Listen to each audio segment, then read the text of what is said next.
മത്തായി എഴുതിയ സുവിശേഷം അധ്യായം 7. നിങ്ങൾ വിധിക്കപ്പെടാതിരിക്കേണ്ടതിന് വിധിക്കരുത്. നിങ്ങൾ വിധിക്കുന്ന വിധിയാൽ നിങ്ങളെയും വിധിക്കും. നിങ്ങൾ അളക്കുന്ന അളവിനാൽ നിങ്ങൾക്കും അളന്നു കിട്ടും. എന്നാൽ സ്വന്തം കണ്ണിലെ കോൽ ഓർക്കാതെ സഹോദരൻ്റെ കണ്ണിലെ കരട് നോക്കുന്നത് എന്ത്? അല്ല, സ്വന്തം കണ്ണിൽ കോലിരിക്കെ നീ സഹോദരനോട് നില്ല്, നിന്റെ കണ്ണിൽ നിന്ന് കരട് എടുത്തു കളയട്ടെ എന്ന് പറയുന്നത് എങ്ങനെ? കപടഭക്തിക്കാരാ, മുമ്പേ സ്വന്തം കണ്ണിൽ നിന്ന് കോലെടുത്ത് കളക, പിന്നെ സഹോദരൻ്റെ കണ്ണിൽ നിന്ന് കരടെടുത്ത് കളവാൻ വെടിപ്പായി കാണും. വിശുദ്ധമായത് നായ്ക്കൾക്ക് കൊടുക്കരുത്. നിങ്ങളുടെ മുത്തുകളെ പന്നികളുടെ മുമ്പിൽ ഇടുകയുമരുത്. അവ കാൽ കൊണ്ട് അവയെ ചവിട്ടുകയും തിരിഞ്ഞ് നിങ്ങളെ ചീന്തിക്കളയുകയും ചെയ്യുവാൻ ഇടവരരുത്. യാചിപ്പിൻ, എന്നാൽ നിങ്ങൾക്ക് കിട്ടും. അന്വേഷിപ്പിൻ, എന്നാൽ നിങ്ങൾ കണ്ടെത്തും. മുട്ടുവിൻ, എന്നാൽ നിങ്ങൾക്ക് തുറക്കും. യാചിക്കുന്ന ഏവനും ലഭിക്കുന്നു, അന്വേഷിക്കുന്നവൻ കണ്ടെത്തുന്നു, മുട്ടുന്നവന് തുറക്കും. മകൻ അപ്പം ചോദിച്ചാൽ അവന് കല്ല് കൊടുക്കുന്ന മനുഷ്യൻ നിങ്ങളിൽ ആരുള്ളൂ? മീൻ ചോദിച്ചാൽ അവന് പാമ്പിനെ കൊടുക്കുമോ? അങ്ങനെ ദോഷികളായ നിങ്ങൾ നിങ്ങളുടെ മക്കൾക്ക് നല്ല ദാനങ്ങളെ കൊടുപ്പാൻ അറിയുന്നുവെങ്കിൽ സ്വർഗസ്ഥനായ നിങ്ങളുടെ പിതാവ് തന്നോട് യാചിക്കുന്നവർക്ക് നന്മ എത്രയധികം കൊടുക്കും. മനുഷ്യർ നിങ്ങൾക്ക് ചെയ്യണമെന്ന് നിങ്ങൾ ഇച്ഛിക്കുന്നതൊക്കെയും നിങ്ങൾ അവർക്കും ചെയ്യുവിൻ. ന്യായപ്രമാണവും പ്രവാചകന്മാരും ഇത് തന്നെ. ഇടുക്കുവാതിലൂടെ അകത്ത് കടപ്പിൻ.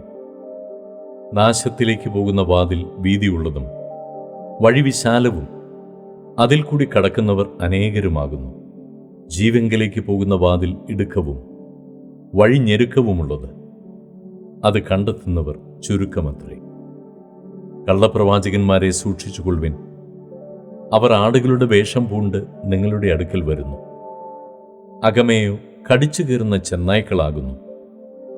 അവരുടെ ഫലങ്ങളാൽ നിങ്ങൾക്ക് അവരെ തിരിച്ചറിയാം. മുള്ളുകളിൽ നിന്ന് മുന്തിരിപ്പഴവും ഞെരിഞ്ഞിലുകളിൽ നിന്ന് അത്തിപ്പഴവും പറിക്കുമാറുണ്ടോ? നല്ല വൃക്ഷമൊക്കെയും നല്ല ഫലം കായ്ക്കുന്നു.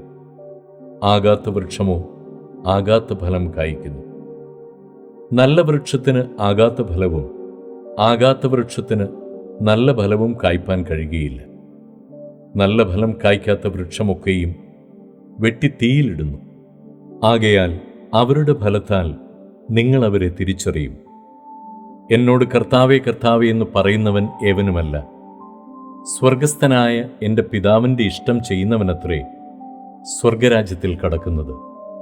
കർത്താവേ കർത്താവേ, നിന്റെ നാമത്തിൽ ഞങ്ങൾ പ്രവചിക്കുകയും നിന്റെ നാമത്തിൽ ഭൂതങ്ങളെ പുറത്താക്കുകയും നിന്റെ നാമത്തിൽ വളരെ വീര്യപ്രവൃത്തികൾ പ്രവർത്തിക്കുകയും ചെയ്തില്ലയോ എന്നു പലരും ആ നാളിൽ എന്നോട് പറയും. അന്ന് ഞാൻ അവരോട്, ഞാൻ ഒരു നാളും നിങ്ങളെ അറിഞ്ഞിട്ടില്ല, അധർമ്മം പ്രവർത്തിക്കുന്നവരെ എന്നെ വിട്ടുപോകുവിൻ എന്ന് തീർത്തു പറയും. ആകയാൽ എൻ്റെ ഈ വചനങ്ങളെ കേട്ട് ചെയ്യുന്നവനൊക്കെയും പാറമേൽ വീട് പണിത ബുദ്ധിയുള്ള മനുഷ്യനോട് തുല്യനാകുന്നു. വൻമഴ ചൊരിഞ്ഞ് നദികൾ പൊങ്ങി കാറ്റടിച്ച് ആ വീട്ടിന്മേൽ അലച്ചു. അത് പാറമേൽ അടിസ്ഥാനമുള്ളതാകയാൽ വീണില്ല. എൻ്റെ ഈ വചനങ്ങളെ കേട്ട് ചെയ്യാത്തവനൊക്കെയും മണലിന്മേൽ വീട് പണിത മനുഷ്യനോട് തുല്യനാകുന്നു. വൻമഴ ചൊരിഞ്ഞ് നദികൾ പൊങ്ങി കാറ്റടിച്ച് ആ വീട്ടിന്മേൽ അലച്ചു. അത് വീണു. അതിൻ്റെ വീഴ്ച വലിയതായിരുന്നു. ഈ വചനങ്ങളെ യേശു പറഞ്ഞു തീർന്നപ്പോൾ പുരുഷാരം അവൻ്റെ ഉപദേശത്തിൽ വിസ്മയിച്ചു. അവരുടെ ശാസ്ത്രിമാരെ പോലെയല്ല, അധികാരമുള്ളവനായിട്ടത്രേ അവൻ അവരോട് ഉപദേശിച്ചത്.